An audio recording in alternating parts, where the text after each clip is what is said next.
Yeah. No, I don't think so. I mean, we wait a long time for this. I'll share a wonderful story with you guys. Venus Kalaratis was a tennis player, Vitas Kalaratis, and he played against Jimmy Connors, and they lost 17 times. And when he eventually won the 18th time, they asked him, "Now, what do you think?" And he said, "Nobody beats Vitas Kalaratis 18 times in a row." So we'll enjoy this. I mean, we've been waiting a long time. Bucky said to me today in the change room, sometimes the road's longer than it is wide. And it's taken a bit of a long road for us, but it was comprehensive today. Great defensive side. We scored 4 tries, 1 disallowed. And then defensively, we kept them out. A year ago, 2 years ago, they would have scored in those plays they had on the try line. 3 out of the 5 or 6 they had. So I don't think we'll get complacent. I think we'll enjoy this because we've grown as a team. I said it to you guys the whole week. What's happened is we probably did really well early on with a young group of players, but we're always going to get better. We're always going to get better. And, I must say, right at the end of the game, I sort of doubted. I thought, geez, why did I pull the trigger so quickly on putting all the reserves on? Because you put on a 19-year-old lock and you put on a front row when you're dominating with your front row anyway. And I thought maybe I'd shot myself in the foot there, but those are lessons I'll learn. I just think the gains you get out of giving those boys an opportunity to be on the field in that time and get the experience of winning in front of 52,000 people is immeasurable. I asked myself the same question. What does this do for belief? Yeah, well, it's exactly that.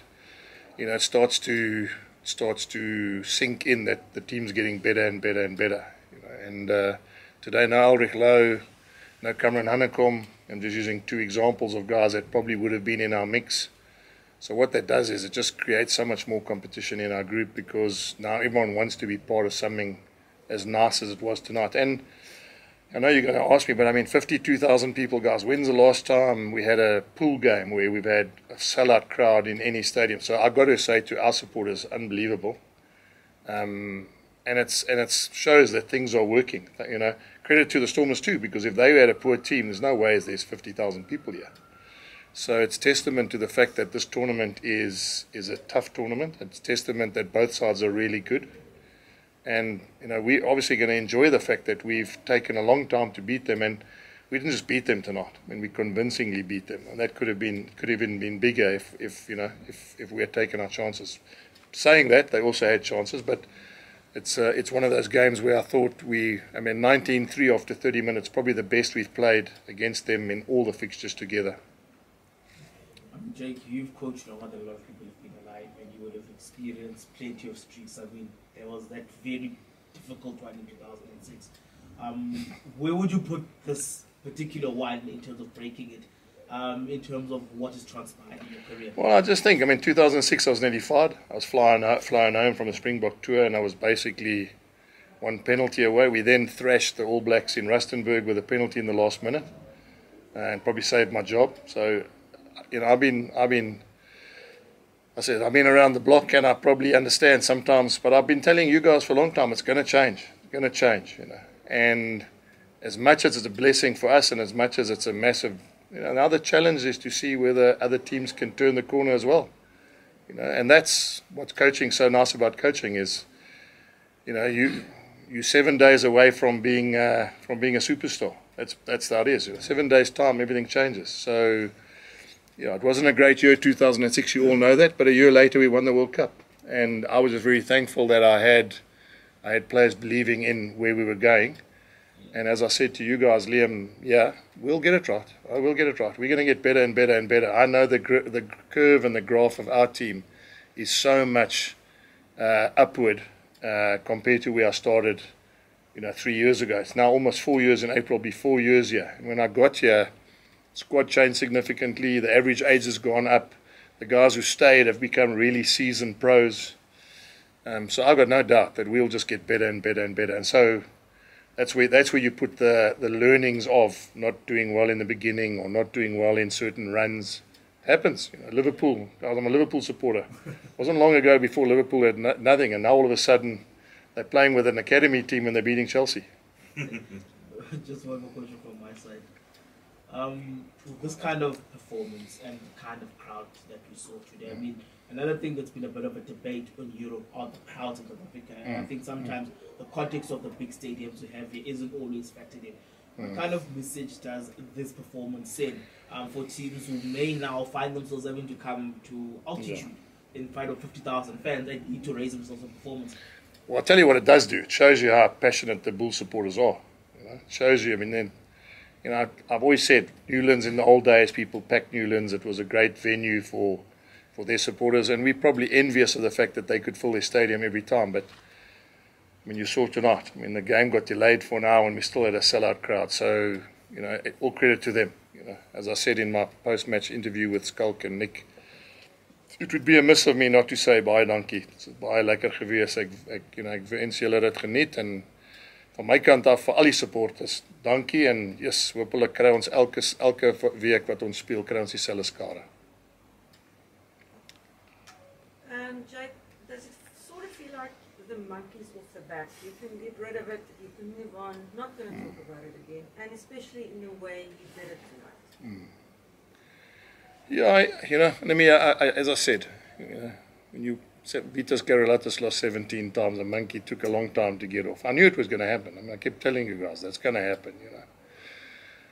And I never ever coached any time that I've been here about, you know, we got to change that or whatever. I knew, you know, it's like a lightweight boxer going against a heavyweight boxer, and the only way you're going to compete is when you get a heavyweight boxer in the ring against us. And they've been the form side. You know, you guys don't give them credit enough sometimes, because they've beaten everybody and they've got to 2 finals in 2 years. So that's not just a normal team that, you know, if we had a hoodoo against them and we were losing against them every week, but they were going nowhere in the competition, then that becomes a psychological battle inside you. But we're talking about a team that consistently beats most teams, and has 2 finals under there and one winning medal. So, you know, that's how we put it in perspective. And out of those games, 5 times we've played at Cape Town Stadium. So I mean, that just shows you what and those learnings. That's what I always said to the players when we were building up for this game. If we didn't have those 2 playoff games against them, one in a final and one in a quarter, we wouldn't have been better. If we hadn't made the playoffs and we'd finished 7th or 8th or 9th, and we hadn't got to play against the Stormers and maybe lost to Leinster in the quarterfinals, or maybe lost to, you know, Glasgow in the semi-finals, well, then we wouldn't have had those learnings. And I've got no doubt that the learnings we got in those 2 playoff games, even though we probably didn't get it right, were the reasons we could comprehensively beat them like we did tonight. I mean, when last did you see a team score 40 points against them, and we got a disallowed try at the end there? Otherwise, it's 47 points. When last did Stormers leak 47 points in a game? Do you know? I'm not telling you. Mr. Rupert's just phoning me, boys, but I'll tell him, I'll phone him back. Jake? Mr. Rupert, yeah, you'll know him, you'll get to know him, Yeah. Yes, maybe. Yes, Jake, just on that, congratulations on the victory. Just how sweet is this victory tonight, knowing that you've beaten obviously the arch rivals? Now the rivalry is obviously it's alive now more than ever. You think it's alive now? It's alive. You think it was dead before? Right? No, it's not. I mean, they're not just the arch rival guys. They're one of the teams that have been the best teams in the competition. You know, so we haven't just beaten the Stormers, and we've beaten a team that's been the most dominant team in the competition. You know, so. And that's gonna be fantastic for us. And for our group of players, we had a 19-year-old lock at the end there. We had 23-year-old prop at tight head, and that's going to make us better and better. You know, I've got no doubt in my mind about it. The experiences they got tonight, both under pressure and in the glory times, and talk about when we dominated, are going to be things that coaches want to teach players. I'm obviously over the moon that. You know, the monkey off the back, or as you call it, you know, the North-South rivalry. They're a good team. They're a good team, boys. There are not many teams that will be 19-3 down and going to halftime 19-15. There are not many that would have done that. And just on that as well, just in terms of the South African rugby, how healthy do you think South African rugby is? Because you're obviously a former Springbok coach. No, it's very healthy. 52,000 people on in a stadium for a local derby, not even a playoff game, shows that we're on the right track. I am going to use this opportunity to tell you we still need Ergia back, we still need Pollard back, we still need, I mean, that's what I really long for, is that we we have the opportunity, not just before tonight's performance, it's because we want to dominate this competition every single week against any international team. Imagine if we add those to all our teams. And I use the Bulls as in Pollard, Ergier, Jason Jenkins, Jesse Creel, and I'm sure the same goes for the Stormers guys if you brought all their Stormers guys back that they've let go over the last sort of 5-6 years. Kitsoff, Aaron van Rijn or whatever. There's more than enough players that if they came back would make all 4 of our franchises so much stronger. We felt that they were quite lucky to just be 4 points behind at half time. Yeah. And he's right. He's right. He said it's Irish. Yeah, and he was right.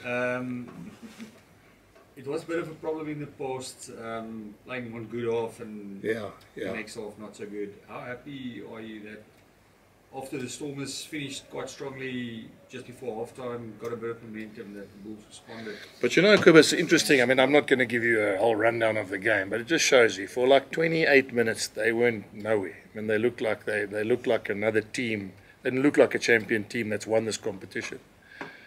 And I'm not knocking any player. Then we miss-touch, and we defend for about 7 minutes, which then leads to from 19-3 to 19-15. And that is what's been the Achilles heel for us in the last 2 seasons, is we've almost done enough to kill them, and I'm talking about as in get to halftime and make them think they've got to, and by our own, you know, either mistakes. Marcel carries out of the one half there and he passes and we get a knock on, a turnover, and off they go again, you know. And that's why, as I said, I mean, I'm not hard on the players. I just think that's when the learnings come in. You know, we had them on the ropes, 19-3. They had to play all the rugby. They had to play out of their half. We were squeezing them and squeezing them and squeezing them, and we didn't find touch, you know. And, you know, I asked myself, you're a right-footed kicker, and you're going to kick to the left-hand touchline, and then you decide to kick to the right-hand touchline, and the ball curves back infield. If you had kicked it that way, it would have curled into the stadium. Now, I mean, I can't be teaching, and I'm saying this, a guy like Goosen who's a Springbok with him must kick with his right foot to the left touchline. We just seem to have been doing those things, Marcel carrying and offloading off the ground to someone, you know. Those are 2 players who played international rugby. But we seem to have done that often, and it's counted against us. So it's not just the 2 halves, as you say. It's just moments where we haven't been aware of the consequences of that. And credit to the Stormers, they have been the one team that have been able to punish us. You know, other teams, when we made those same mistakes, we probably didn't leak. You know, how many points is that? 15. We wouldn't have leaked 12 points in sort of 15 minutes. And then Archie. You've mentioned some of the players that played today that were not always regulars, the likes of Kloppers coming in from the bench, Nizam Kars, Tivon Williams from 15 today. When you can win with those type of players, does that mean now for you that you can trust any player in your squad, especially when you beat a team like the Stormers, which has been a harsh nemesis over the years? I mean, last year you tried rotating, but it didn't always come off in the best way. Do you think the team has come so far now that you can trust any player in any opposition in any competition? Well, I don't think we're there yet, but I mean, I'm a lot happier now with what happened tonight. You know, we could have quite easily have lost that game. You know, there wasn't just, as you say, it wasn't just 19, 15.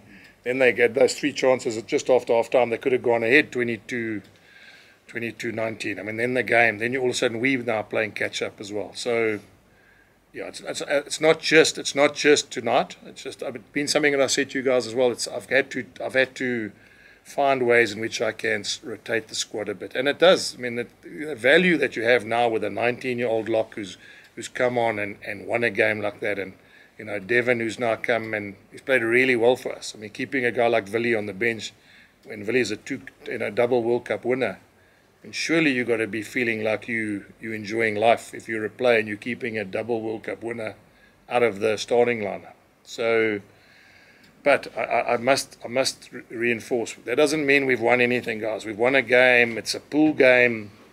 You know, we happen to stay ahead of them now, but we've won nothing. You know, we're not going to get ahead of ourselves. You know, you're not going to see things on social media where we start posting things about we're the best team that's ever played rugby. You know? And just on that, Jake, how do you, as the person at the forefront of this team, how do you keep everyone level-headed and grounded? By doing exactly what I told you. that we're not going to get out of ourselves, and the message is very clear, is that we've won nothing. And part of being a coach is to get young boys to understand that. They go into an alignment camp, probably enjoy the alignment camp a lot more in Cape Town when you've won than they would have having to climb on an aeroplane tomorrow and sit there and listen to, all the things they've had to listen to for a while, and look on social media about how good certain teams are and how poor certain teams are. So, but that's my job. That's my job, to get them to understand. Humility is something we're really big on, and we haven't won anything. We've won nothing. We won a game, but still a long way to go. Ati. Still a long way to go, but this win, in terms of the context of the league achievement, yes. home play of how important is it? Well, interesting, and I don't know if you guys know, but Glasgow never got a bonus point tonight either, and Glasgow were ahead of us. So as it stands now, we top of the log. Obviously, Leinster got a game in hand, and that means that if Leinster win, we stay second on the log, and then we get Leinster in 2 weeks' time. Okay, we got Dragons first, but we get to play one of the top 3 teams. Whether as I said, hopefully we second by the stage we still get to Leinster, be 1 versus 2, and then it's a great opportunity for us to show whether or not we're up to it, especially in Ireland against Leinster. But what it also does, Ati, is that because they didn't get a bonus point, we know we have our destiny in our own hands now. A couple of 2 seasons now, Stormers have been the team that's been on top, and we've had to catch them. And we were probably a bit unlucky in the first year. They got a win against Ulster, which people said was contentious when they got a disallowed try Ulster in the last play of the game. We would have then finished ahead of Stormers, and we would have got a home final and semi-final. But as it turned out, we had to play the Sharks here in the quarterfinals, Leinster away in the semi-finals. So the lesson we would have learned there as a group is, now that we've got our destiny in our own hands, all we've got to do is keep playing well and keep making sure people have to catch us. And then if you get a home, you've seen now, I'm talking to the converted, but look what a home ground advantage means to these teams. It's massive. Jake, after the game, I looked at a few comments from the public, and the general consensus was around the record and the monkey fun off your back. Jake, now I want to take it back to the after the Stormers game. You mentioned the Cape media and the hype around the record. You're probably happy now that the light can be dimmed now on the record and more focus can be on your own home record. Yes, that's right. Is that it? That's it. I mean, I don't know what more you want me to say, my friend. You guys in the media there, you the guys that asked me the question about after the record and the monkey, and now we can move on.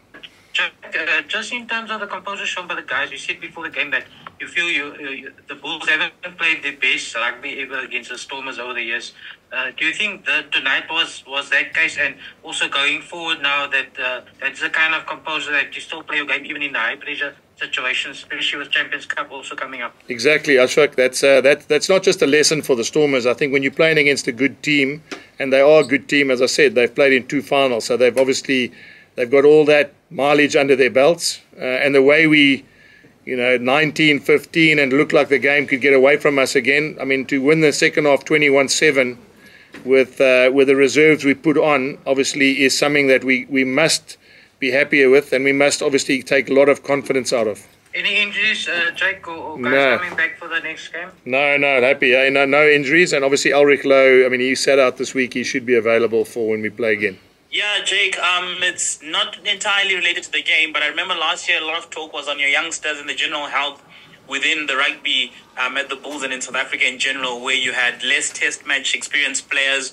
Where do you think we are in terms of the Bulls, but also on a national scale? You've got guys like Marcel Coetzee coming back, Willie Leroux, and on the other side of the team, you've got the Trevors of this world and the Andres of this world coming back, playing 3 or 2 competitions a year. Where are you with that in terms of your long-term plan? Because you've obviously spoken a lot about that considering the context of today. So we're not where we want to be. We're not. I mean, I can only talk from the Bulls' point of view, and I still think to be dominant, and I'm talking about really dominant in all comps, you're going to have to get more depth in your squads, and I'm sure it's the same for everybody, but I can't talk for them. And getting those guys back is exactly what I want to hear. When Trevor wants to come back, and Andre wants to come back, and Willie's now come back, and Wilco Louw's come back. I've been beating that drum since I got my Bulls cap on when I joined the Bulls when I came here. I think, a lot of money goes into our local game, a lot of sponsorship goes into our local game. And what we must be careful of is that we don't lose that sponsorship and that backing if all our best players are not on show to our public every weekend. So yeah, I mean, we're getting there, but I would like to see in the next few years that more and more senior seasoned professionals and internationals come back and play in our country. And just a quick one, a last one if I can, Lunga. In terms of that holistic approach, you've got players like Devon Williams. We saw on the other game across the Jukse, we saw Sia Masuku, who've come from the smaller unions, so to speak.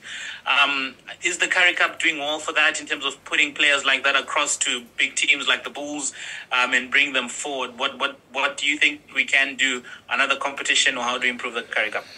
Look, I'm sure that I mean our junior rugby is as strong as any junior rugby in the world. I mean our schools are the strongest in the world, and so we're always going to produce many talented rugby players. And you know, I'm thankful that we've got so many provinces where those boys can play. I mean, you've got a guy like Devon, who's at the Pumas. He's a Paul Boys guy. He's played in a big school. He's won a Currie Cup with the Pumas, but there's no doubt that he's playing really well in and amongst really good players as well now. And you know, the domino effect and the sort of spin-off effect was if all the international players or all the great players come back, then what will happen is we'll get stronger. Then guys that are with us will go down to the other provinces as well, and they'll get stronger, which means collectively all the teams in South Africa will be strong. You know, so. You know, you think about it. If 100 players came back from overseas and 25 went to each franchise, that means that there's 100 players that would have to go between Griquas, Free State, and Pumas. Now imagine just the depth that you would create in the country if you have, you know, 7 really competitive teams, because those 25 players from each franchise would have to find a job with one of our other franchises, and that just shows. You know, that'll make everything good. That'll make all our rugby competitive. That'll put money in the coffers because sponsors will want to see those guys playing.